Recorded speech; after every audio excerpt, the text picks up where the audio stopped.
প্রিয় দর্শক, welcome to my channel DIY car care pro. আগের দিন দেখিয়েছিলাম যে কিভাবে ম্যাপ সেন্সর চেঞ্জ করতে হয়, রিপ্লেস করতে হয়। ম্যাপ অর্থাৎ MAF মাস এয়ার ফ্লো সেন্সর, সেটা আপনাদের দীর্ঘ ভিডিওতে ভালোভাবে দেখিয়েছিলাম। আচ্ছা, আজকে দেখবো এর পরবর্তীতে ম্যাপ সেন্সর, এটা হচ্ছে MAP, manifold absolute pressure sensor. এটা আজকে পরিষ্কার করব। ওটাতে কোনো কোড আসে নাই। মাপ সেন্সরে তো কোড আসছিল, ইয়েতে স্ক্যানারে কোড আসছিল যে পরিষ্কার করে দেখাচ্ছিল যে মাপ সেন্সর সমস্যা আছে, তার মানে ওটা ডিফেক্টিভ। তো আমরা ওটা চেঞ্জ করে ফেলেছি সম্পূর্ণভাবে। প্রথমে ক্লিন করে দেখাইছিলাম, কাজ হয় নাই, পরবর্তীতে পুরোটাই চেঞ্জ করে ফেলেছি। আজকে ম্যাপ সেন্সর, এটা অবশ্য কোনো কোড টোড আসেনি, আমি জাস্ট একটু পরিষ্কার করে দেখাবো কীভাবে করতে হবে। আজকে অনেক বাতাস, সো আপনাদের মনে হয়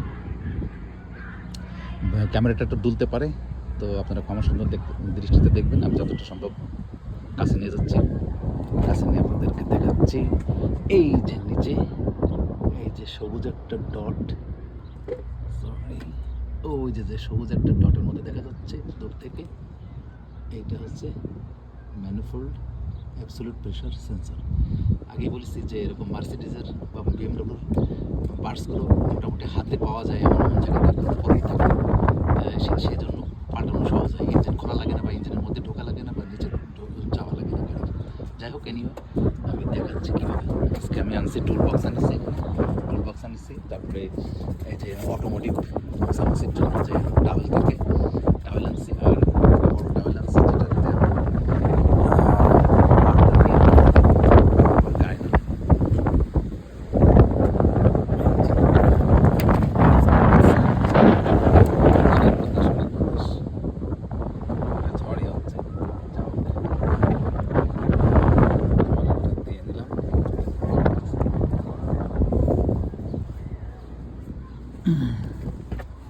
এই যে টয়লেটটা দিয়ে নিলাম যাতে গায়ে না লাগে, গায়ে ময়লা না লাগে। আমার বসে এখানে কাজ করতে হবে। আচ্ছা,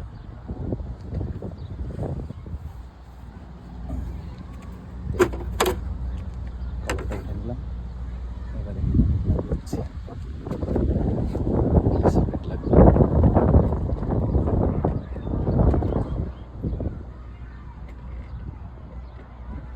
এই পাশটা দেখাবো নাকি, দেখা যাচ্ছে।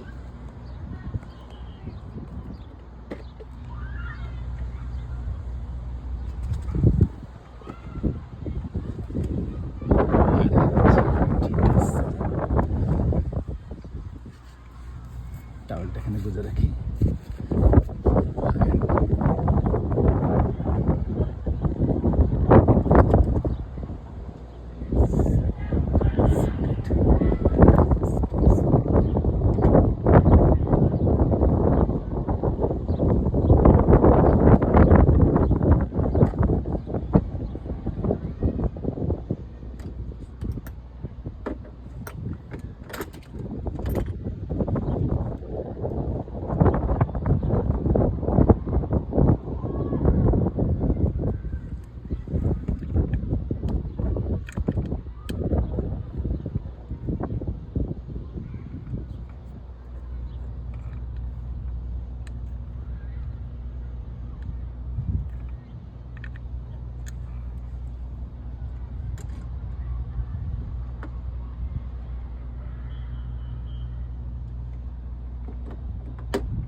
এই যে এখানে এক্সটেনশন নিলাম।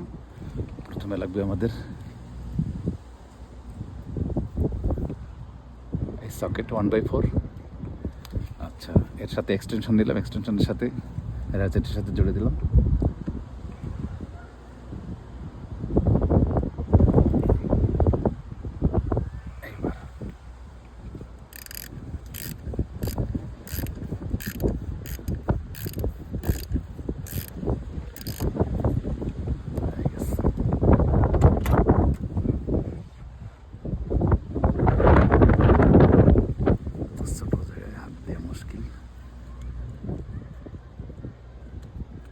খেয়াল রাখতে হবে যেন স্ক্রু বা নাট পড়ে না যায় ভিতরে। ইঞ্জিনের মধ্যে পড়ে গেলে অনেক সমস্যা হতে পারে ভবিষ্যতে, আর পড়লে তো খুঁজে পাওয়া যাবে না। আর এর একটা এখন আবার কিনতে দৌড়াতে হবে, কোথায় পাওয়া যায় কীভাবে পাওয়া যায় সে আর এক যন্ত্রণা। কারণ এখানে একটা পার্টস কিনতে গেলে পার্টসের দোকানে এত প্রকার থাকে যে ওর ভিতরে কনফিউজ হয়ে যেতে, এবং যারা বিক্রি করে তারা অতটা বোঝে না।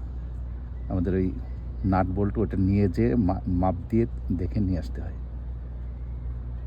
সাধারণত। আর অর্ডার দিলে তো বেশিরভাগই পরে দেখা যায় ফিট করে না।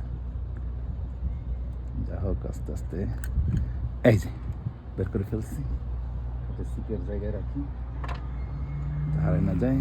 এই যে ম্যাপ সেন্সর উঠাতে পারলাম। এটা আবার তল দিয়ে আসছে, তল দিয়ে আসার জন্য একটু ঝামেলা। এইটা আবার এর উপর দিয়ে আসছে, দেখি এইটা খোলা যায় নাকি। এই ইলেকট্রিক কানেক্টরটা খুলে তাহলে ওইটাকে উপরে উঠাতে হবে।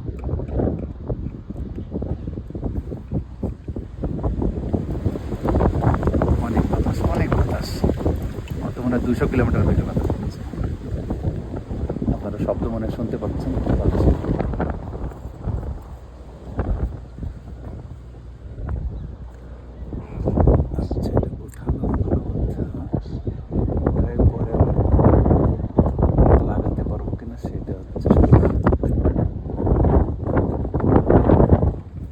টান দিয়ে দেখি কোথায় আছে, কত দূরে আছে।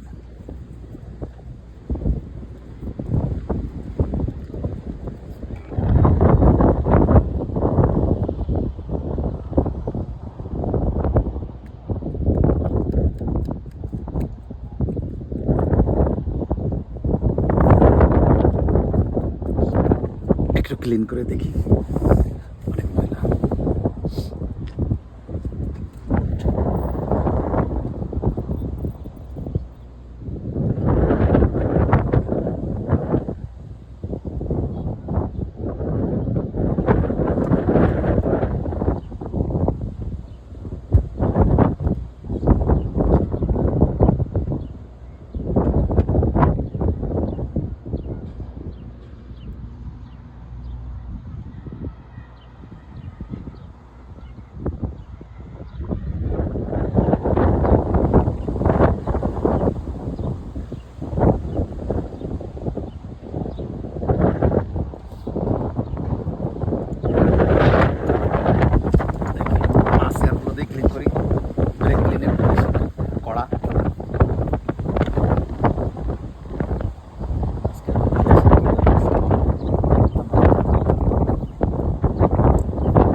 মুছতে মুছতে উঠে গেছে।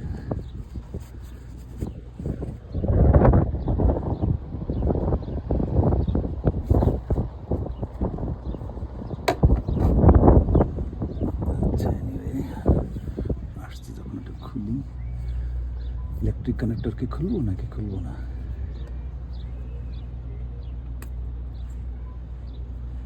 ইলেকট্রিক কানেক্টরটা খুললে ইজি হবে।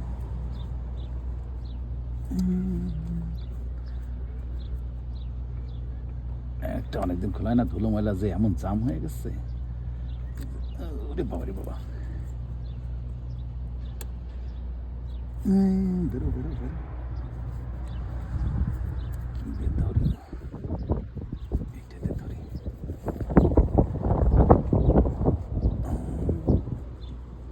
বেরো বাবা বেরো, এত ছোট ধরতেও পারে না, আঙ্গুলে ব্যথা লাগে।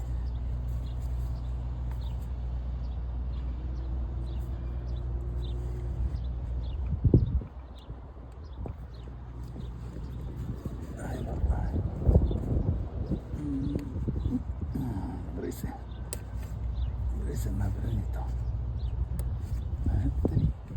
আর একটু আফসোস করে দিই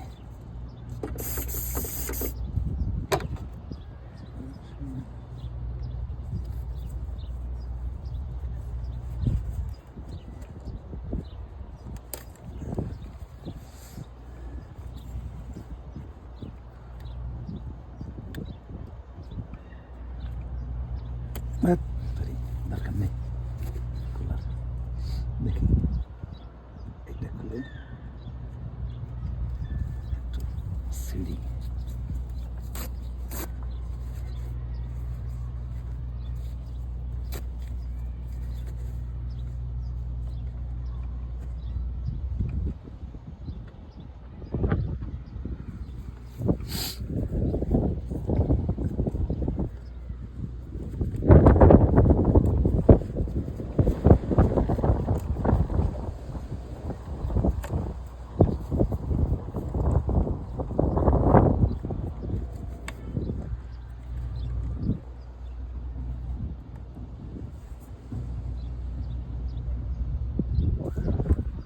লেগে আসছে যে খুললে আবার না লাগে, দেখা যাচ্ছে খুললে ঢিলা হয়ে গেল।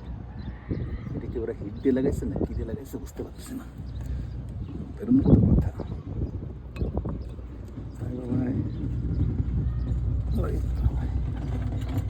না।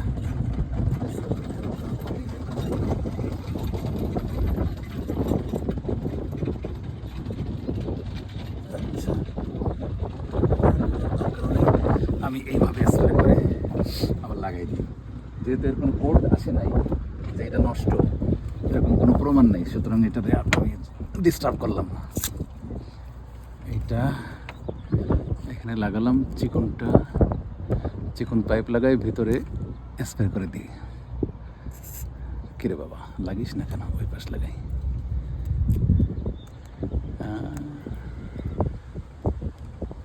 ওনারা বইতে লিখে দেয় তো একেবারে সব যেন পানির মতো সহজ, কাজ করতে গেলে বোঝা যায় কত ঝামেলা। এনিওয়ে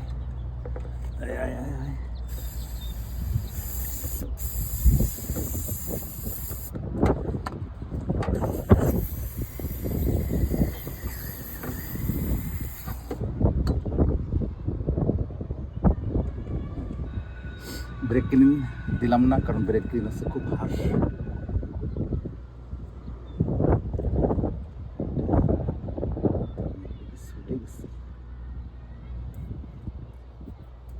গ্যাসকেট কেন বাইরে?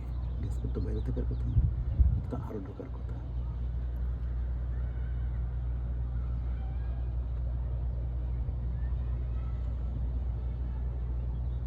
আচ্ছা এনিওয়ে আর একটু ব্রেক ক্লিন দিই, নতুন একটা নিয়ে আসি।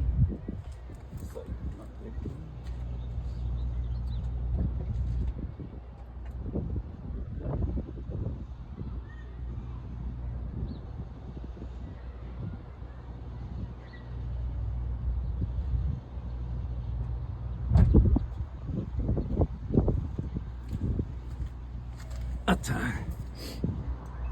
একটা জিনিস দেখাই, এটা হচ্ছে মাস এয়ারফ্লো সেন্সর ক্লিন, মাস এয়ারফ্লো সেন্সর এইটা। আর এইটা হচ্ছে ইলেকট্রিক্যাল কন্ট্যাক্ট ক্লিনার। এটা বেসিক্যালি একই রকমের, একই তো, যেহেতু এনে ইলেকট্রিক কন্ট্যাক্ট আছে আমি এটা দিয়ে পরিষ্কার করি। এটা ভরা আছে, ওইটা প্রায় শেষ হয়ে গেছে, আর নিচু হয়ে স্প্রে করতে গেলে জোর হচ্ছে না স্প্রেতে, যে কারণে আমি এইটা দিয়ে ভিতরে ভালো করে স্প্রে করে দিই। আর একটু সামনে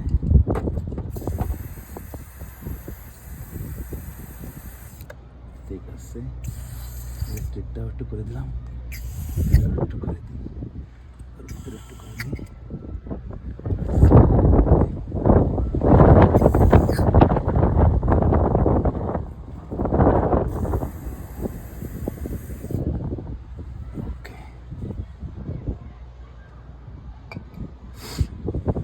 আবার লাগাই দিলাম। আচ্ছা আজকে আমি আর খুলতেছি না, কারণ এখানে প্রচুর বাতাসে টেকা যাচ্ছে না।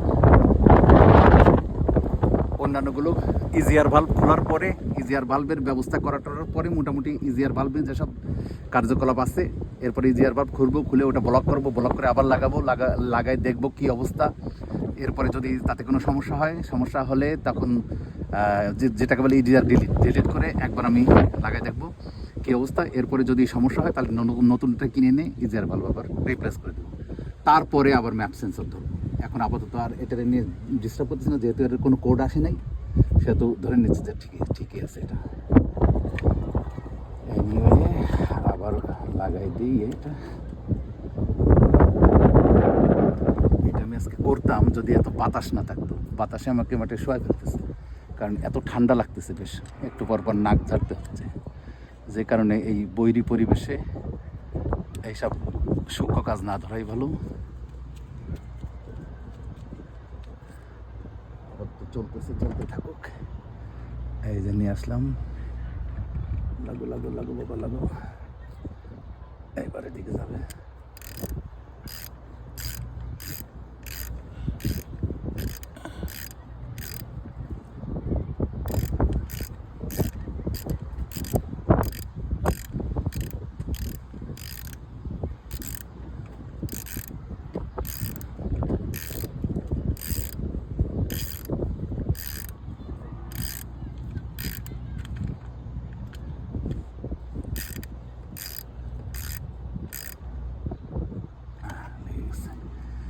ঠিক আছে, এবার এইটাকে আবার জায়গা মতো দিই।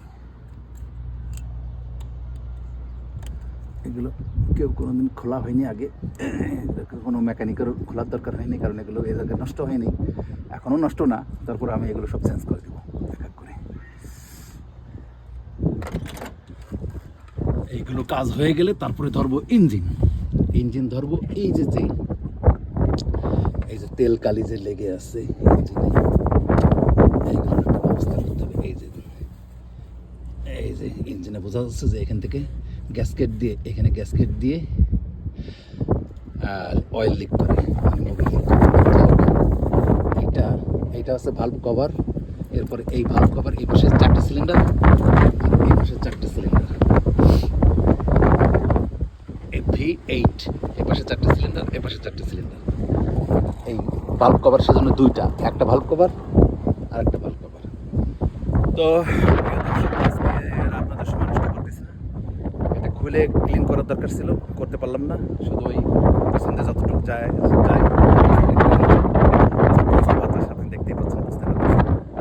সো আমন্ত্রণ রইল সামনে ভিডিওতে, সামনে ভিডিও। আর এই ম্যাপ সেন্সর আর করবো না, ইজিআর ভাব যেটা আছে সামনে আগে ওই পিছনে ওটা খুলে পরিষ্কার করবো, পরিষ্কার লাগাই আপনার কাজ না করে। ধন্যবাদ সবাইকে, ভালো থাকবেন, ভালো রাখবেন। প্রিয় দর্শক, আজকে ম্যাপ সেন্সর খুলতে গেছিলাম, তা খোলা মোটামুটি হয়েছে, কিন্তু ওই পাইপগুলো ডিসকানেক্ট করা এবং ভালোভাবে বের করে পরিষ্কার করাটা সম্ভব হলো না। আর পাইপগুলো এমনভাবে লেগে আসছে যে ওটা এখন শক্ত হয়ে বিস্কুটের মতো কটকট হয়ে গেছে। এখন মনে করেন আমি যদি একবার বের করি, আবার যখন লাগাবো, সেই রাবারের যে ফ্লেক্সিবিলিটি, যে নরম ভাব, সেটা আর নাই, শক্ত হয়ে গেছে। সো আমি যখন টান দিয়ে, এখন লেগে আছে, বাট আমি যখন টান দিয়ে খুলে ফেলার পরে আবার যখন আমি লাগাবো তখন আর লাগবে না, তখন হয়তো গুলুমুলু দিতে হবে, এটা ওটা দিতে হবে। কিন্তু ওইগুলো সেন্সরের সাথে এগুলো না লাগানোই ভালো। যে কোনো ধরনের গুলু, অটোমেটিক গুলু বা যে কোনো কিছু আঠালো জাতীয় পদার্থ যে কোনো সেন্সরের সাথে লাগাবেন না, লাগানোটা ঠিক না। যে কোনো ওই কারণ ওগুলো পরে গরমে একটু গলে আস্তে আস্তে চুয়ে সেন্সরের মধ্যে গেলে টেলে সমস্যা হয়। কারণ আমরা ইলেকট্রিক্যাল টেপ যেমন লাগানোর বছর 2-3 পরে আমরা দেখি যে ওখানে মাখায় মুখ হয়ে গেছে একেবারে। সেই ইলেকট্রিকের টেপের ভিতরে যে আঠাটা থাকে, আমাদের গ্লুগুলো ওরকম, যে গ্লুগুলো অনেক সময় ওই আঠালো জিনিসটা আর কি বলে হিটে সমস্যা করে, হিটে বেয়ে এদিক ওদিক চলে যায় বা আশপাশে লাগে। যাই হোক, এখন তো আমার চুলের অবস্থা দেখে বুঝতে পারছেন কি পরিমাণ বাতাস বাইরে। আমি যদি বাতাস না থাকতো তাহলে আমি ধৈর্য ধরে ওটা খুলেই ফেলতাম, খুলে টুলে দরকার হলে কিছু একটা করতাম। কিন্তু আমি এখন চিন্তা করছি আমি পাইপ টাইপ সব কিনে এনে তারপরে একবারে করব, যাতে পাইপগুলো রিপ্লেস করে দেওয়া যায়, তাহলে ভালো হবে। এনিওয়ে, আপনারা দেখেন কি পরিমাণ বাতাস এখানে। এই গাছের অবস্থা দেখেই বোঝা যাচ্ছে যে এত বাতাস, মানে মনে হয় 100 বা 200 কিলোমিটার বেগে বাতাস যাচ্ছে। সো আমি ওখানে বসতেই পারলাম না, সব উড়ে চলে যাচ্ছে। হ্যাঁ, তারপরে স্প্রের ক্যানগুলো পড়ে গড়ে ওদিক চলে যাচ্ছে। যে এত বাতাস এখানে যে আমি সবসময় আল্লাহরে বলি যে আল্লাহ তুমি এই বাতাসগুলো আমাদের বাংলাদেশে দাও। বাংলাদেশে দিলে কি হবে, আমাদের ফ্যান টান লাগবে না, আমাদের এমনি কারেন্ট থাকে না, মানুষ অনেক কষ্টে থাকে। এই পরিমাণ বাতাস, এমনি শীত, তারপরে এই যে আমার জ্যাকেট পরা আছে, তারপর আমি টিকতে পারলাম না, মিনিটে মিনিটে আমার নাক ঝাড়তে হচ্ছিল। কারণ হচ্ছে বাতাস যখন আসে তখন ওই যে দেখা যাচ্ছে কি পরিমাণ বাতাস, এই যে এখান থেকে আসতেছে, ওই যে গাছগুলো সেই রকম নরম করতেছে। যাই হোক, এখন আমি করব, স্ক্যান টুল দিয়ে স্ক্যান করব, দেখি কি কি সমস্যা আছে গাড়িতে। আর এই যে স্ক্যান টুল লাগাইছে নিচে ওবিডি পোর্টের মধ্যে, এই ওবিডি পোর্ট আছে নিচে। আচ্ছা, এখন বাকিটা দেখাচ্ছি, আপনারা দেখেন।